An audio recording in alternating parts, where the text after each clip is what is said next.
नमस्कार, स्वागत है आपका हमारे हिंदी न्यूज़ चैनल 24 खबरों में। मैं दिनेश सिंह। हरियाणा विधानसभा चुनाव किसी चमत्कार से कम नहीं है बीजेपी के लिए।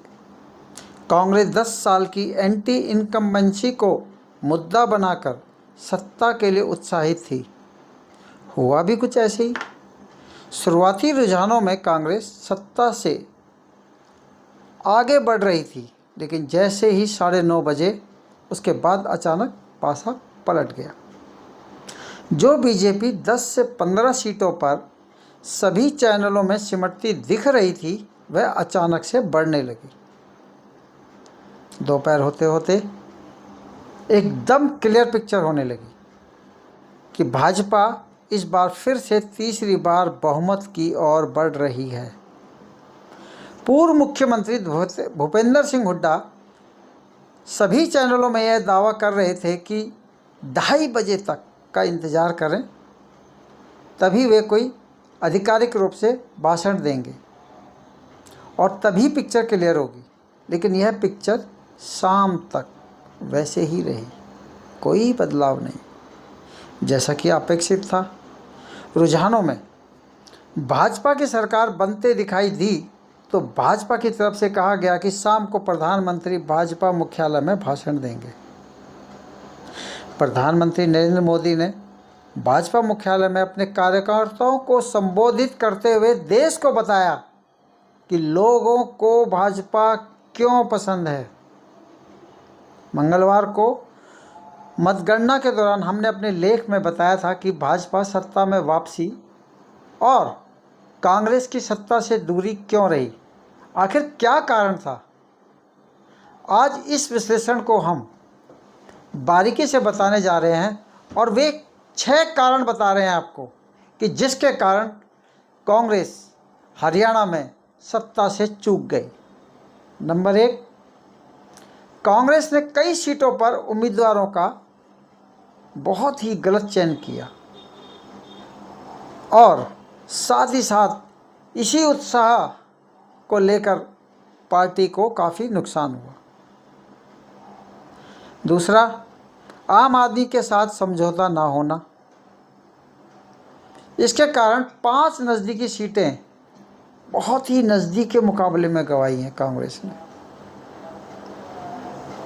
उच्चाना कला से, जहां से वरिष्ठ कांग्रेसी चौधरी वीरेंद्र सिंह, जो भाजपा को छोड़कर कांग्रेस में शामिल हुए थे, अपने पूर्व आईएएस अधिकारी बेटे विजेंद्र सिंह, जानते हो कितने वोटों से हार गए? मामूली 32 वोटों से, सिर्फ 32 वोटों से हार गए। जबकि आम आदमी पार्टी की इसी सीट पर 2000 के करीब वोट मिले थे। यदि समझौता होता तो नतीजे और परिणाम कुछ और होते। इसी तरह होडल की सीट भी कांग्रेस ने मात्र 2000 के अंतर से गंवाई है और 5 अन्य सीट ऐसी हैं जो 5000 के नीचे के अंतर से कांग्रेस हारी है। यदि समय रहते कांग्रेस और आम आदमी पार्टी के बीच गठबंधन होता तो आज तस्वीर कुछ और होती। और सबसे तीसरा कारण रहा बूथ मैनेजमेंट का ना होना। यदि कांग्रेस के कार्यकर्ता घर घर जाकर उन बूथों के मतदाताओं को मतदान केंद्रों पर लाते जो घर में बैठे थे। दूसरी ओर भाजपा ने अपने सभी बूथ मैनेजमेंट में यह संदेश दिया था कि जो भी कोई मतदाता मतदान केंद्र पर नहीं आया है, उसको लाने के लिए हर तरह का सिस्टम, यानी कि जुगाड़ के माध्यम से मतदाताओं को मतदान केंद्र में लाएं। और सबसे चौथा कारण, जो कि महत्वपूर्ण भी है, कांग्रेस के बागी उम्मीदवारों ने कांग्रेस का खेला कर दिया। बीजेपी के बागी भी खड़े हुए थे इन चुनाव में, लेकिन उन्होंने कांग्रेस के मुकाबले बीजेपी को कम नुकसान पहुंचाया। कांग्रेस ने अपनी गलती यानी सेल्फ गोल किया और 10 सीटें वे हार गई। हरियाणा की 14 सीटों पर वोट कटवा से भी हारी है कांग्रेस, जो कि आम आदमी कारण रहा। कांग्रेस के 5 उम्मीदवार को हार का सामना इन्हीं आम आदमी पार्टी की वजह से, जो गठबंधन नहीं हुआ था, हारनी पड़ी। कुल मिलाकर हरियाणा की 14 सीटें वोट कटवा से हारी है कांग्रेस। यहाँ हम किंतु परंतु करेंगे ना तो कुछ नहीं होगा, लेकिन हकीकत में जाएंगे तो कांग्रेस को 14 सीटें कांग्रेस के पाले में होती और उनकी बहुमत से सरकार बनती। और 5वां सबसे अहम कारण, मुख्यमंत्री पद का पहले घोषणा न होना भी कांग्रेस को इस चुनाव में भारी पड़ा।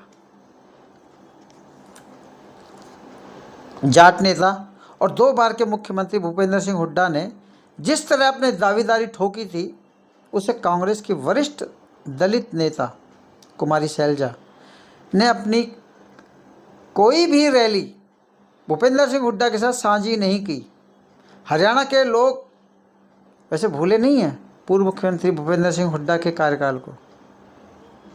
उनके मुख्यमंत्री कार्यकाल के दौरान जिस तरह से दलितों का दमन किया था, भाजपा हुड्डा की इसी दलित दमनकारी नीतियों का जोर शोर से अपने रैलियों के माध्यम से प्रचार कर रहे थे कि हुड्डा के मुख्यमंत्री काल में दलितों का पर बेइंतहा दमन हुआ है। और जो दलित लोकसभा में भाजपा से छिटक कर कांग्रेस के पाले में आए गए थे, वह दोबारा भाजपा में जाते दिखाई दिए। दलितों की उदासीनता को कांग्रेस समझ नहीं पाई और उसका खमियाजा उन्हें भुगतना पड़ा। यदि दलित मुख्यमंत्री को पेश करते तो भाजपा आज सत्ता के सिंहासन पर नहीं पहुंचती। सबसे छठा और अहम कारण कांग्रेस की हार का यह भी रहा कि भाजपा के किसी भी मुख्यमंत्री पर भ्रष्टाचार का कोई भी आरोप नहीं लगा पाई, जबकि पूर्व मुख्यमंत्री भूपेंद्र सिंह हुड्डा के कार्यकाल के दौरान जो भ्रष्टाचार हुए थे, उस पर भी कांग्रेस कोई सफाई नहीं दे पाई। भाजपा के पूर्व मुख्यमंत्री मनोहर लाल खट्टर पर उनकी साफ सुथरी छवि और 3 महीने के बेदाग मुख्यमंत्री नायब सिंह सैनी पर कोई भी दाग ना होना भाजपा की जीत का असल मूल मंत्र रहा। उम्मीद है कांग्रेस अपनी इन गलतियों को ना दोहराते हुए आगे बढ़ेगी। और अभी झारखंड और महाराष्ट्र का चुनाव भी है, देखते हैं कि कांग्रेस क्या रणनीति अपनाती है। यदि वह हरियाणा की गलतियों से सबक नहीं सीखती तो वह उन 2 राज्यों में भी अपनी पकड़ खो देगी। तो नमस्कार दोस्तों, अब हम विदा लेते हैं। कल हम किसी दूसरे मुद्दे पर बात करेंगे। हरियाणा के चुनाव पर यदि हम कांग्रेस की गलतियों को खोजेंगे तो शायद बहुत सी गलतियां देखने को मिलेगी। फिलहाल हम आगे बढ़ते हैं और आगे देखते हैं। धन्यवाद।